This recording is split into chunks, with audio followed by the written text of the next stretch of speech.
एक विरोध प्रदर्शन है भैया, ये नहीं देखा तो आपने कुछ नहीं देखा। मध्य प्रदेश का ये वीडियो जो सोशल मीडिया पे तेजी से वायरल हो साहब, इस विरोध प्रदर्शन में हम आपको बता दें, आवारा कुत्तों से परेशान नगर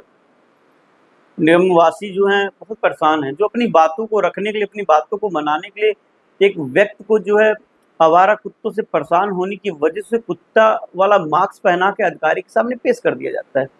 और उसे दर्शाया जाता है कि साहब हम देखो आवारा कुत्तों से कितने परेशान है और अपनी बातों को मनाने के लिए